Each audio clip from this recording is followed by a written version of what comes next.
in the premises, a white Toyota Corolla entered the residence. I indeed went to the driver of the motor vehicle and asked who he was. I identified myself to him, and he told myself that he was given Tsepo Makofane, and he was a driver of Mr. Matlala. He further informed me that he had received a call from Mr. Matlala that he should come and fetch him.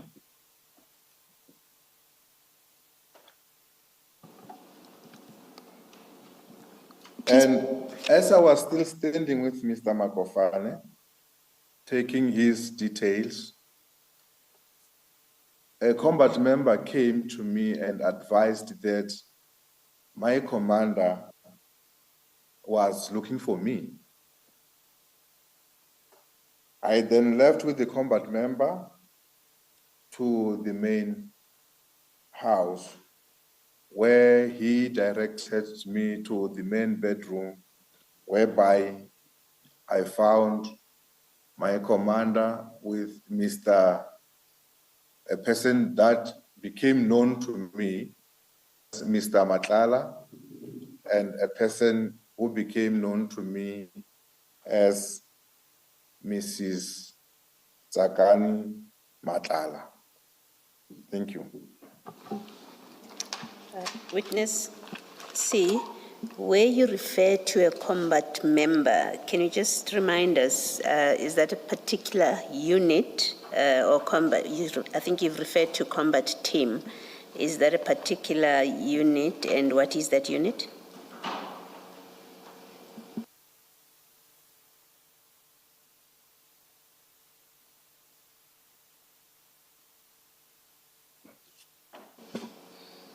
Thank you, Commissioners. I didn't get that clearly, as I think we've got a challenge in the network. Let me try again and see if you'll hear me this time. The question is, you've been referring to combat team and combat member. If you would just explain, what is that team? What unit is that? Thank you, Commissioners. When I refer to combat members, I'm not referring specifically to a unit, Commissioners. When I say combat members, I'm referring to the members of either they will be STF members or NIU members or TRT members. Thank you. Thank you. Thank you, Witness C. Before you proceed with the next subheading, which is your interview with Mr. Matlala, please inform the Commission whether Mr. Given Makofane informed you when approximately he had received a call from Mr. Matlala.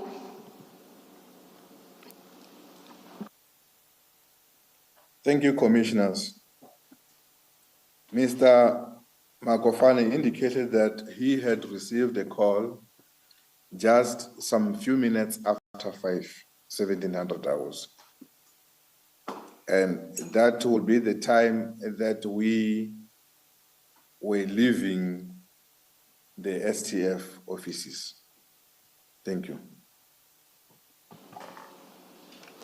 Sorry, Witness C, there's just something that is not clear to me. Throughout your search of the house and the two cottages, was Mr. Matlala there, or did you first encounter him later in the day when I believe you said he was fetched by his driver, or he had called his driver to come and get him? Where was Mr. Matlala when you were searching the premises and the two cottages? Thank you, commissioners. At this time and point, I haven't encountered Mr. Matlala as yet. Mr. Matlala was only encountered when I had left Mr. Makofane, as I was called by the combat member who led me to the main bedroom, whereby I now found Mr. Matlala, Mrs. Matlala, and my commander there. Thank you. Thank you, Witness C. Please, picking up from paragraph 38, please then describe to the Commission your subsequent discussion with Mr. Matlala. Thank you, commissioners.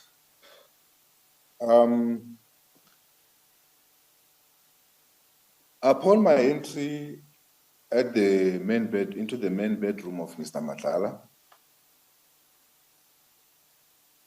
there was Mr. Matlala, my commander, and Mrs. Matlala, and there was also a combat member who was standing by. I then performed a search.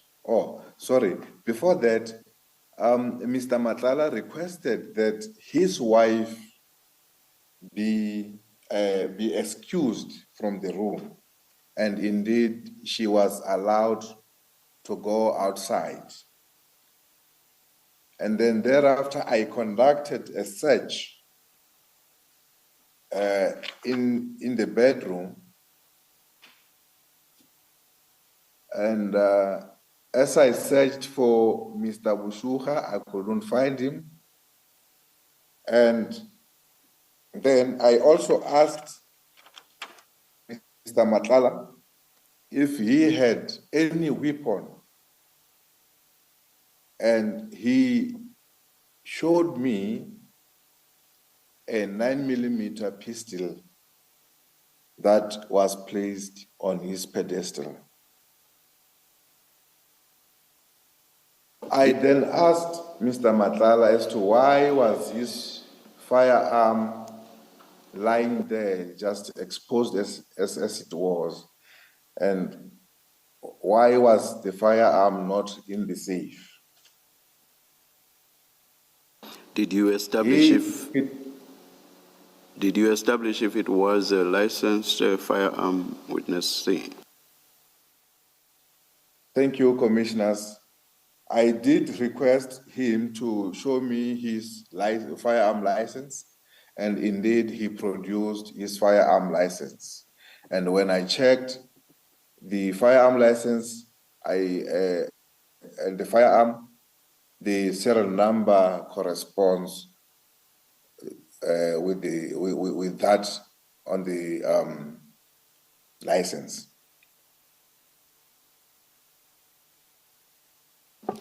So I asked him where was he safe. He indicated that he's got the safe within the house, and I asked him to point me as to where the safe is, but unfortunately he couldn't. And I told him that since, well, the firearm was not stored in a proper manner, then I will resolve to seize the firearm to conduct investigations on the firearm. When you say he attempted to point out a safe to me but was unsuccessful, what does it mean? Is it the same thing as saying there was no safe in the room? There was no safe in the room, commissioners. Thank you. Thank you, Witness C. Please then proceed to the last 3 sentences in paragraph 38. Please continue.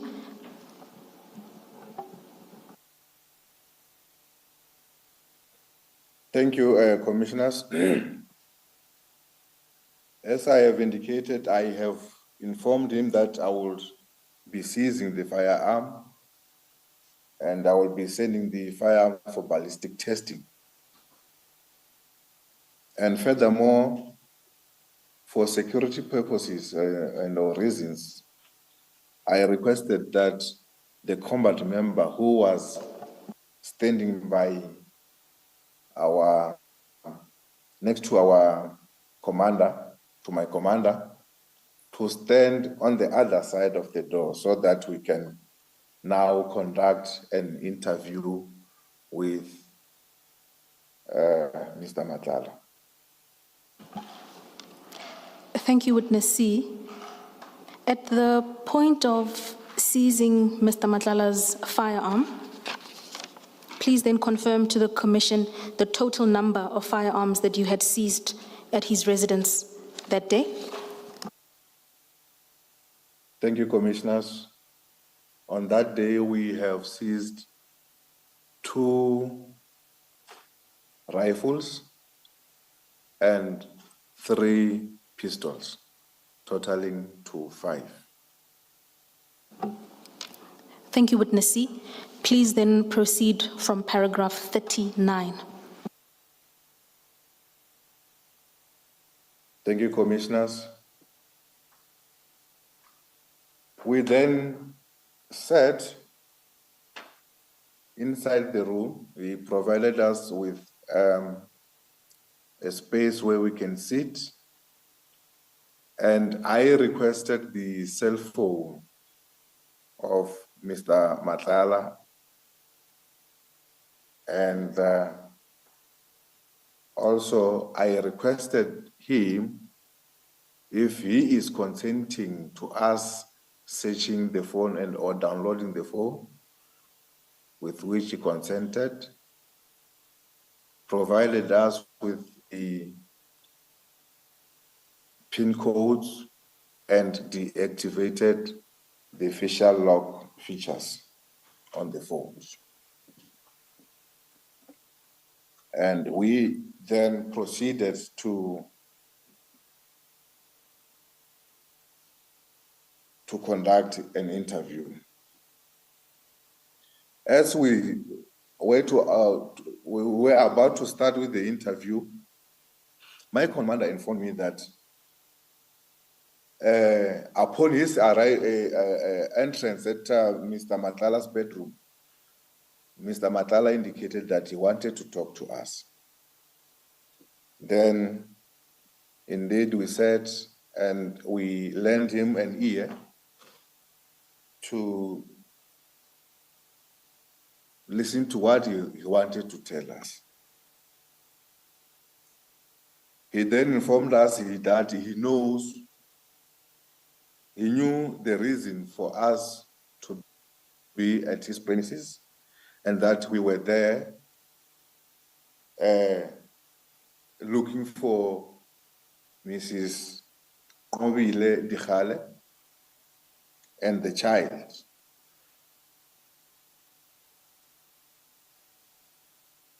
And the reason for that is that he had been trying to assist the family in locating the kidnapped individuals, and they know that he is capable of doing that because he once assisted a Pakistani family to reunite them with the kidnapped member of their family.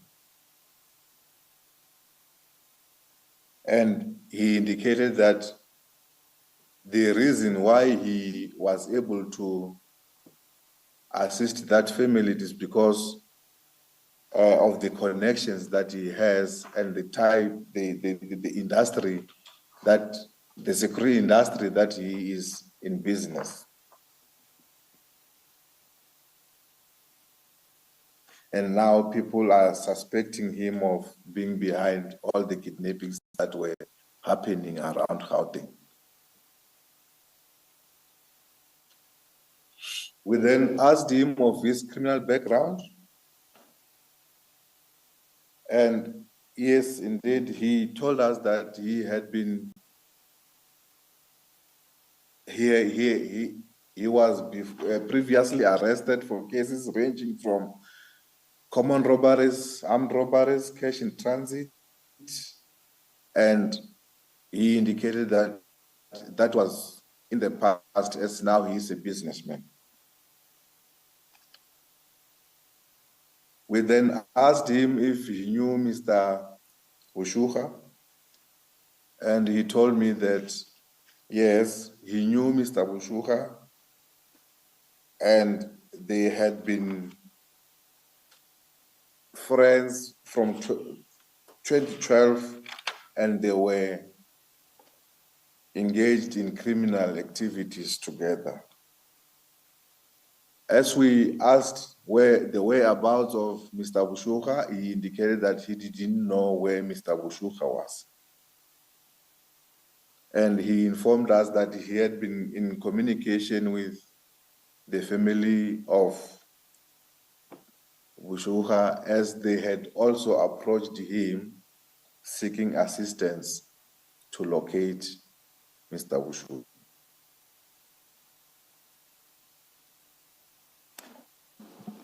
Please continue, Witness C. Mr. Matlala also indicated that he doesn't know the identity of the people who are suspected to be behind the kidnapping of Mr. Jerry Bushuha, but he indicated that Jerry Bushuha owed people money, and he was in a drug business. He further informed us that he himself, CAT Matlala, had lent Mr. Bushuha an amount of 5 million as he wanted to buy a machine for processing drugs.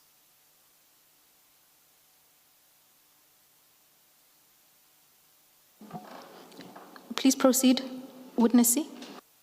Thank you. He further informed us or identified business associates of Mr. Bushuha who is in the same drug business. And he indicated also that Mr. Bushuha, as his friend, has once informed him that he had a fallout with his drug associates.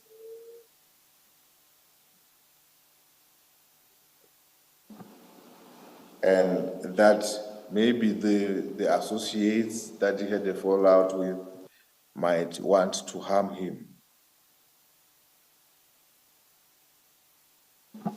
Thank you, Witness C.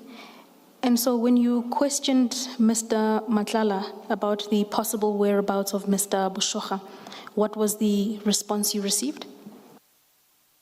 Mr. Matlala indicated that he doesn't know where Mr. Bushuha is.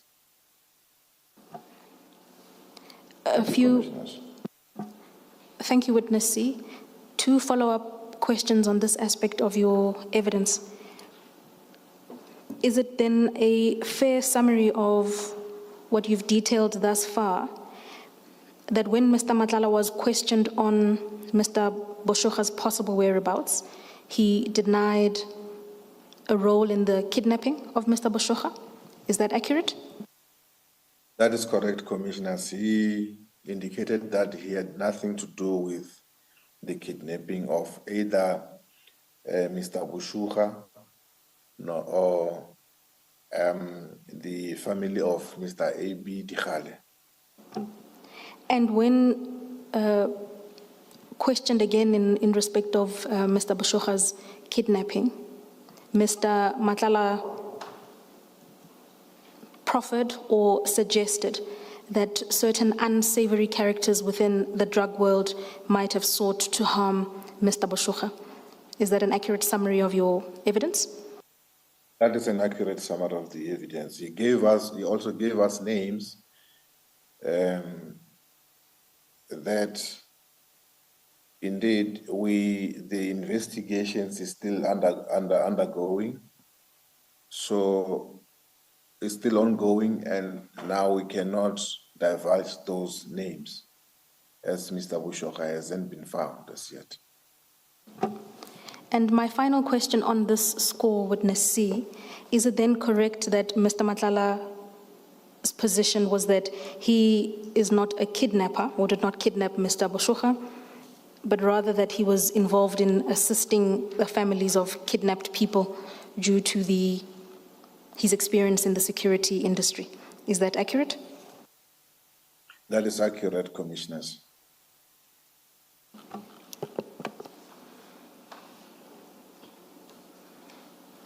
Witness C, how was this interview conducted, and was it recorded perhaps? Thank you, Commissioners. The interview was conducted in a peaceful manner, and it was indeed recorded, Commissioners.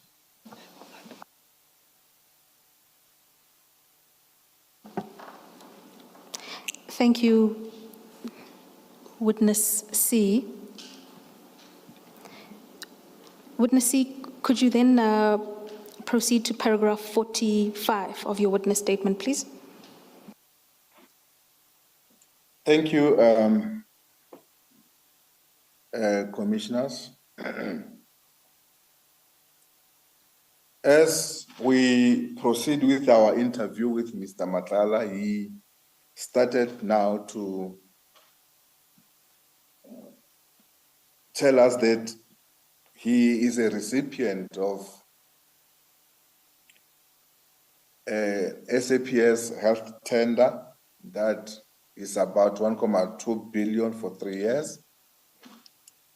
You introduced this witness C by saying under main paragraph 45 that Mr. Matlala proceeded to make several startling disclosures.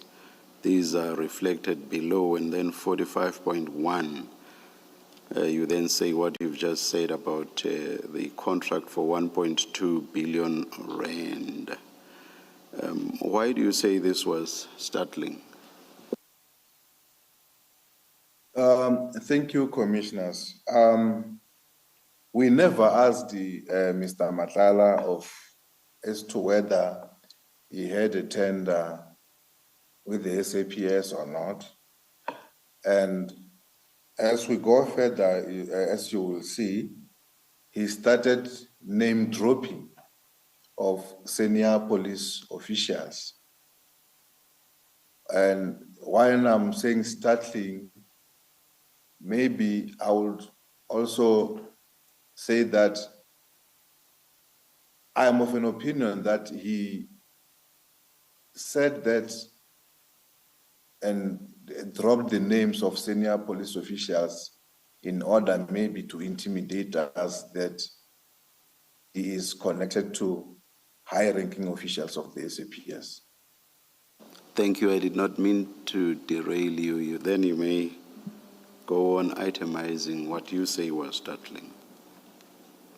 Thank you, Commissioners. Thank you, Chairperson.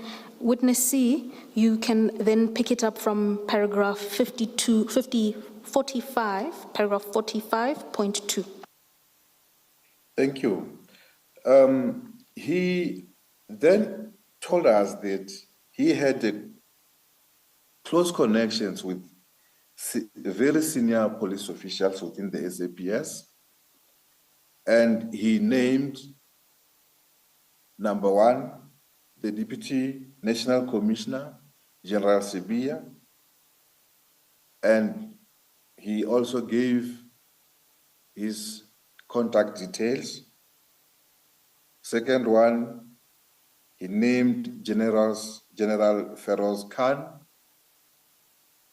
and also gave his contact details, and General Shibiri, and also gave his contract details. He further indicated that he is related to one General Sinona. Thank you, Witness C. Apologies. Just before I see it's almost 11 o'clock. Witness C, when you say contact details, do you mean their personal cellular phone numbers or their office contact details? Thank you, Commissioners. I mean their contact cellular cell phone numbers. Perhaps we should adjourn at this stage. We'll resume at 11:15. Thank you, Commissioners. I'm here, Commissioners. Thank you, Witness C. Just prior to the tea break, you were taking the commission through paragraph 45.2 of your witness statement.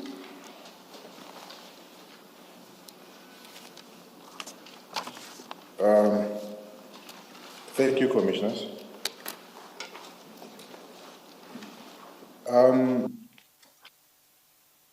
Yes, as we continued in interviewing Mr. Matlala, he indicated that General Sinona and General Sibiya had assisted him in securing the SAPS tender, the one that he said is 1.2 billion tender for 3 years. And in respect of General Khan, he indicated that he had he owned a penthouse at Menlyn Main, Pretoria, whereby General Khan would at times or regularly utilize his penthouse.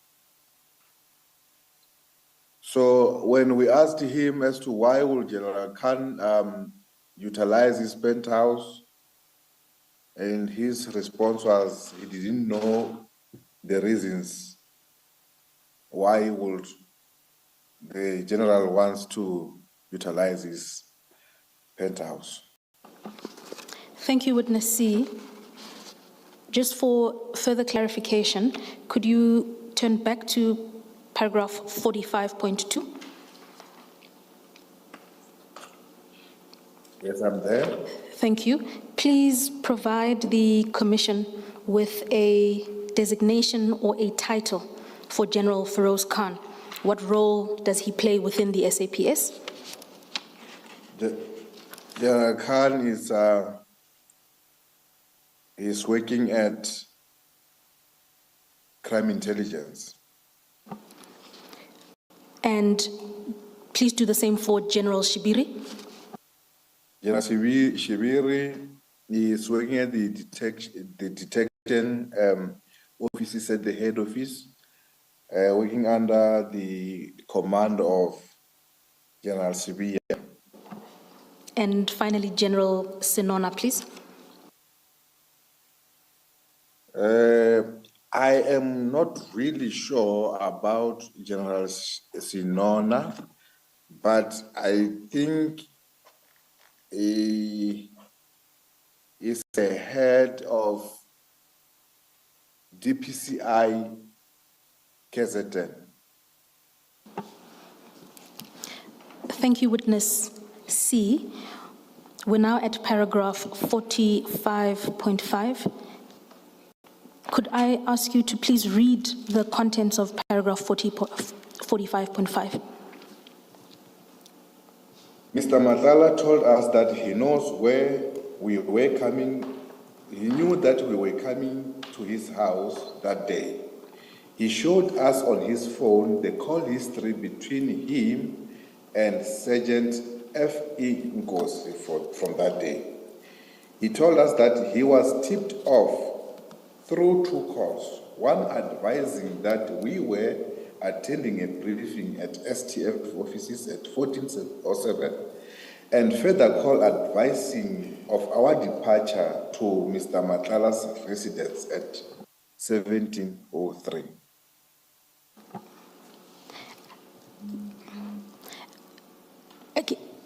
Again, as a question of clarification, Witness C, do you know the title or role that Sergeant F.E. Nkosi plays within the SAPS? Thank you, commissioners. Since Mr. Matlala had also provided us on that day with more particulars on Mr. Matlala, Mr. Nkosi, that he was as on his phone, he saved him as warrant officer.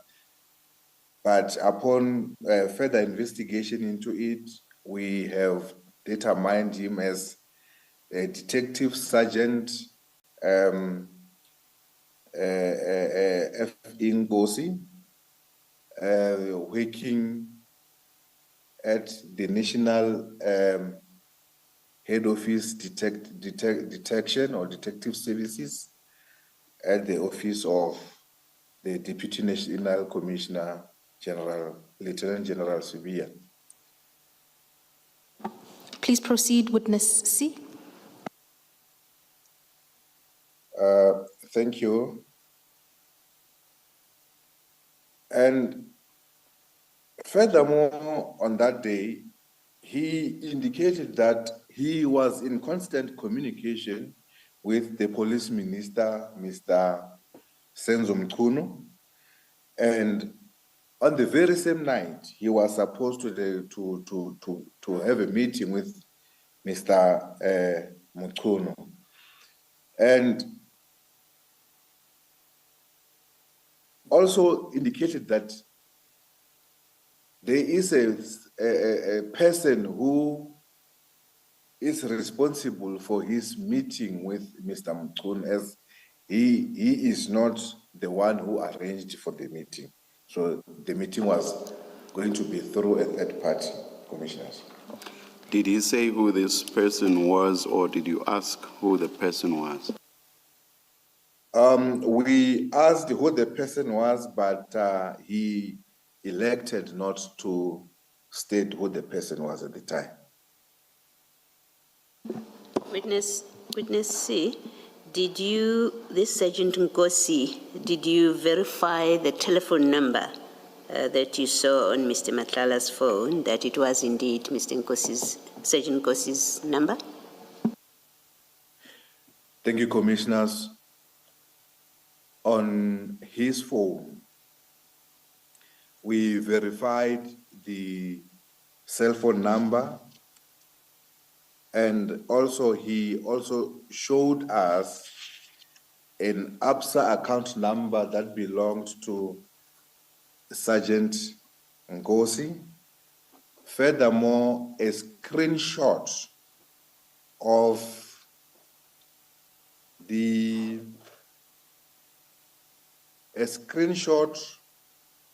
whereby Sergeant Nkosi did an inquiry on the SAPS system.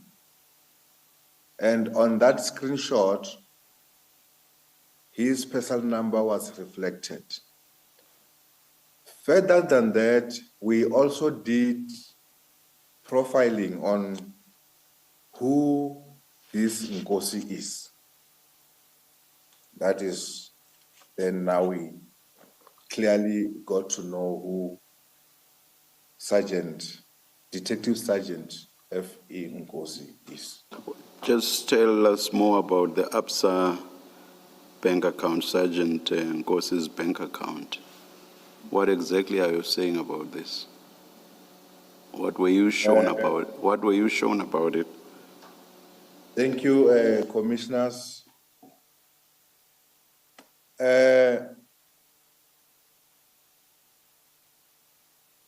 Mr. Matlala indicated that this Sergeant Nkosi, it is his connection between him and Lieutenant General Sibiya. In most cases, he will give Sergeant Nkosi money through transfers for his personal use. And for the general, he will summon Sergeant Nkosi to come and collect the packages for General Sibiya. What packages? The money packages, commissioners.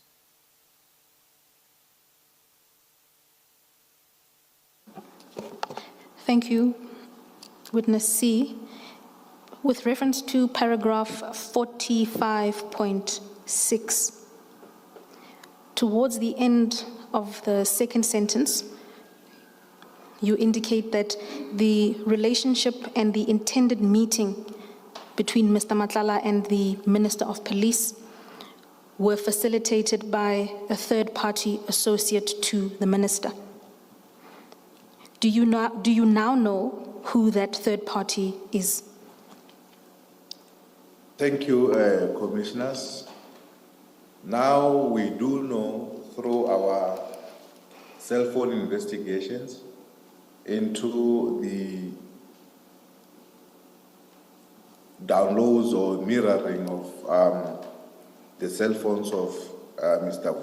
Matlala, that the person, the third party, is a person known as Mr. Brown Mokhosi.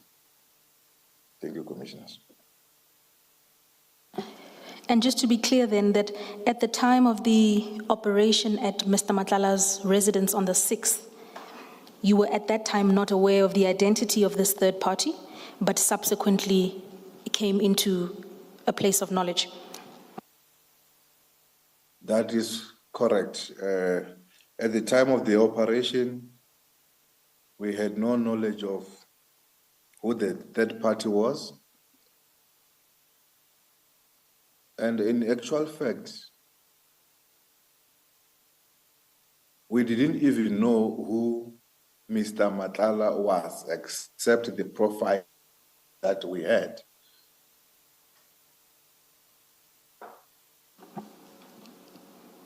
Please proceed, Witness C. Thank you. He further gave us the name of his IT specialist, a friend whom he had. He indicated that he assisted with his tuition fees, being Mr. Calvin Rafadi, and also furnished us with his personal cell phone numbers,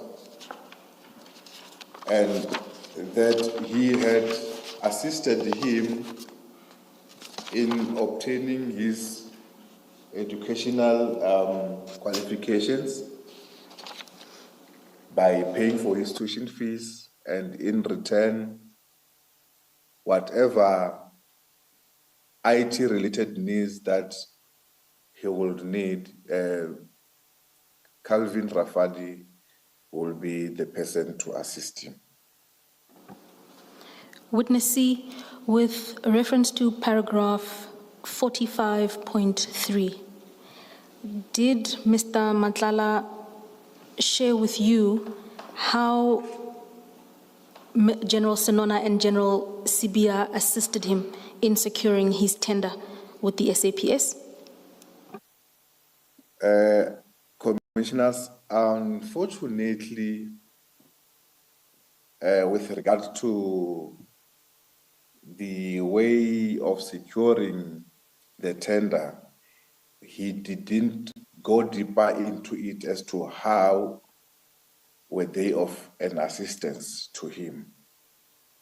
What he indicated is that after each and every payment by the SAPS, then a portion of the payment goes to General Sibiya. Thank you, Commissioner. Witness C, did Mr. Matlala say why he was giving you the name of Mr. Calvin Rafadi, why you needed to know that?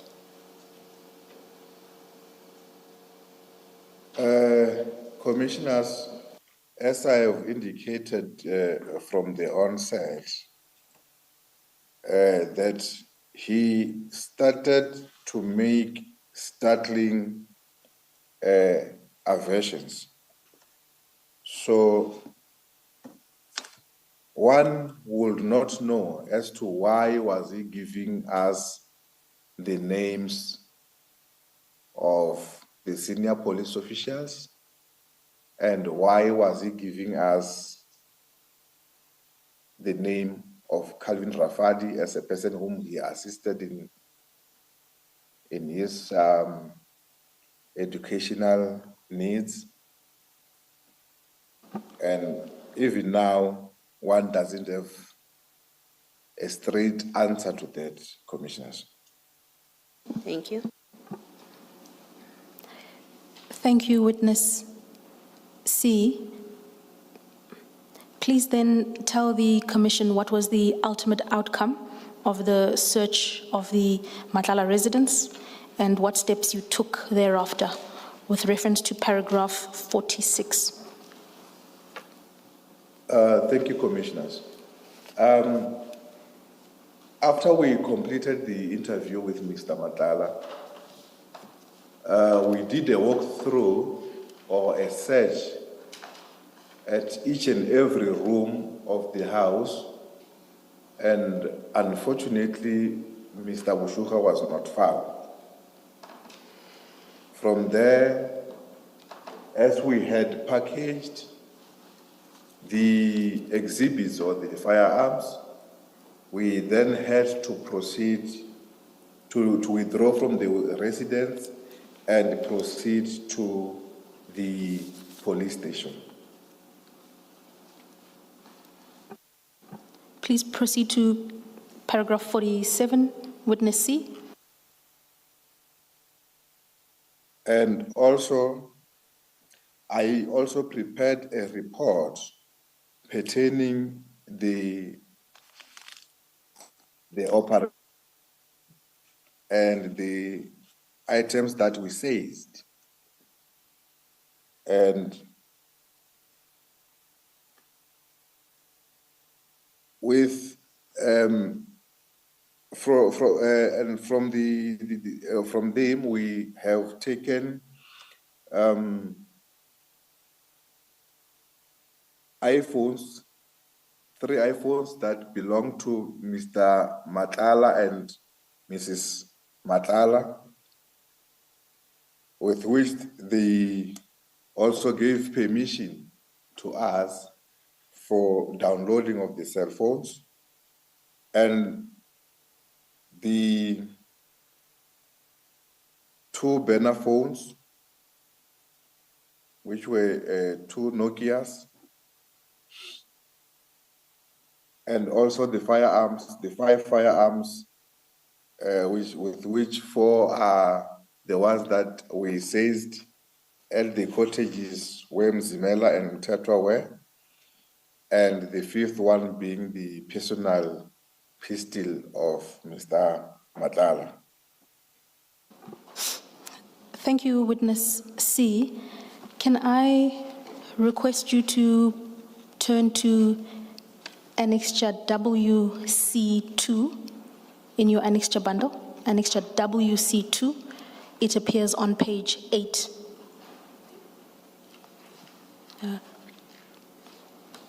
We will also flight it on the monitor.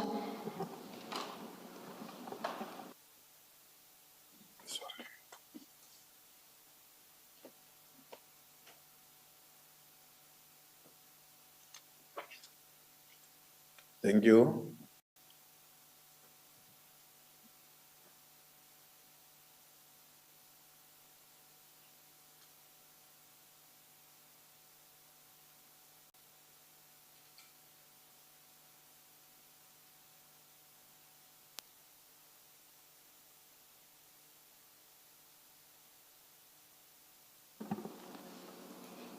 Thank you, Witness C.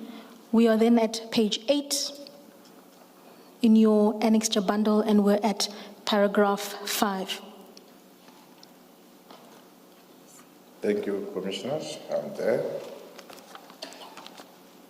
Could you then take the Commission through the contents of paragraph 5? Thank you, Commissioners. I will read onto the record, Commissioners. Paragraph 5 Perhaps states, I then informed Mr. Matlala Witness C, that I was being... Witness C, perhaps if you could just first explain what is this document. Thank you, Commissioners. This is the affidavit that I made at Brooklyn SAPS as I was registering an inquiry pertaining the firearms that I have seized, Commissioners. Thank you. Thank you, Witness B. Thank you, Commissioner. And that affidavit is annexed to paragraph 48 of your witness statement. Witness C, you are then taking the Commission through paragraph 5. Thank you, Commissioners. I would first make a request, Commissioners, that I have indicated the name of the forensic expert, the photographer. So can I be allowed not to make mention of his name, please? Indeed. You may omit the name of the warrant officer, Witness C. Thank you, Commissioners. I then informed Mr. Matlala that I was going to confiscate the firearms for inquiry and ballistic testing purposes. I then requested a photographer to process and package the firearms. I then, together with the photographer, proceeded to Brooklyn SAPS and booked in the aforementioned firearms into the SAPS 13 as per SAPS 13 number 661 of 2024. The details of the firearms are as follows. 9mm Taurus with serial number ACB 576166, sealed in a forensic seal bag number PAD 002374648. Second item, 9mm Taurus with serial number ACB 576168, sealed in a forensic seal bag number PAD 002374647. Third item, it is a 9mm Beretta with serial number BER 480751, sealed in a forensic seal bag number PA 450160252. Item number 4, it is R5 rifle with serial number 2055045, sealed in a forensic seal bag number PAR 400412007. The last item, which is item number 5, is R5 rifle with serial number 2010724, sealed in a forensic seal bag number PAR 400412082. Commissioners, I can tell you that item 1, 2, 4, 5. These are the firearms that belong to CAT VIP Protection Services. Item number 3, it is Mr. Vusimusi Matlala's personal firearm. Thank you, Commissioners. Thank you, Witness C. If I can then confirm that based on your affidavit attached as Annexure WC2, the 5 firearms that you seized at Mr. Matlala's residence were therefore properly booked into SAP 13 at the Brooklyn Police Station. Is that correct? That is correct, Commissioners. Thank you, Witness C. Thank you. Commissioners, I note that the copy of Annexure WC2 in your file, the affidavit is unsigned, but we've located a final and signed version, and we will update your files over lunch. The documents are identical. It was just a matter of sourcing the signed affidavit. Thank you.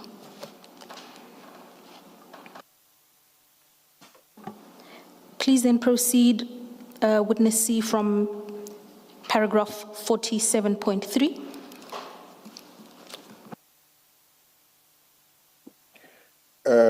Thank you, Commissioners. At the house of, at the premises of Mr. Matlala, I took a list for all the individuals, including the kids that were in the residence, which included four children, Commissioners.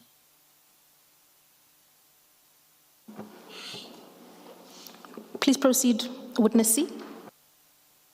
And then on the next day, which was like, I think it was around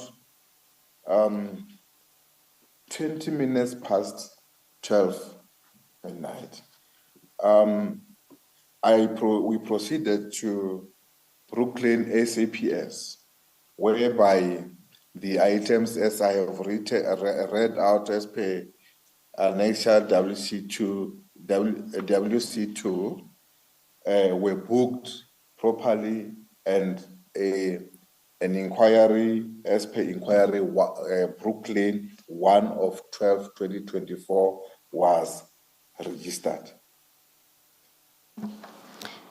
Thank you, Witness C. And in terms of paragraph 49, For what purpose were these booked, the cell phones? The cell phones were also booked in the same SAP 13 number 661 of 2024. For what purpose? For what purpose? For downloading and investigation purposes, Commissioners, as we have first acquired consent from Mr. and Mrs. Matlala for their phones to be downloaded. Thank you. And those cell phones were booked in as per SAP number 661, and also immediately booked out as per the same SAP 13 number for investigation purposes. thank you, Witness C. You then state in paragraph 49 that the Brooklyn inquiry was thereafter assigned to the responsible warrant officer. Is that correct? That is correct, Commissioners. Please then take the commission through the contents of paragraph 50, in particular the events of the 12th of December 2024. Thank you, Commissioners.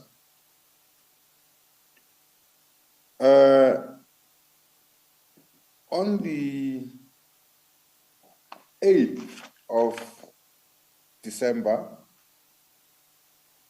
I handed the cell phones to our cybercrime expert for downloading purposes, and they were returned to me on the 11th of December 2024, and with the report that the cell phones were not downloaded or imaged,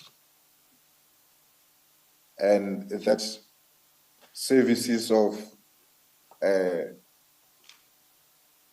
private sector were also tried in order to download those cell phones, but they were never downloaded. Then on the 12th of December, I returned. Just a minute, witness C. You say they were not downloaded. Was it a case of it being unable to do a download, or was it a case of them simply not being downloaded? In your testimony, you say they were not downloaded. Please explain. Thank you, Commissioner. The cell phones were not downloadable, commissioners. They were not downloadable. They were not downloadable. Is that what you mean? That is correct, commissioners. Yeah, because when you say they were not downloaded, it suggests that they were taken there to be downloaded, but that was not done.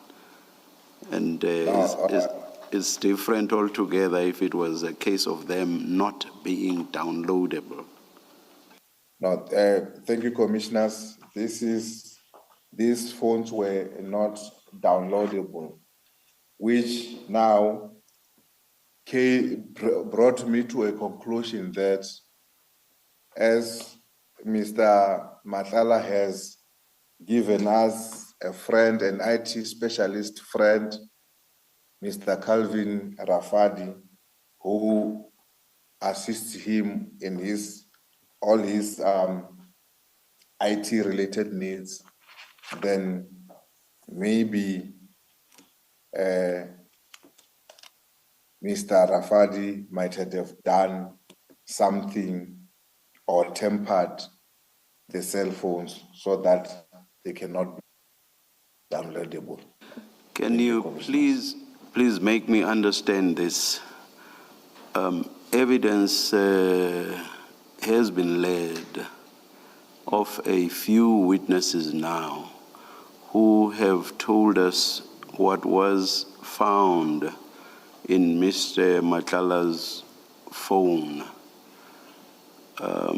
How was access gained to that? Was that something other than what you sought to download?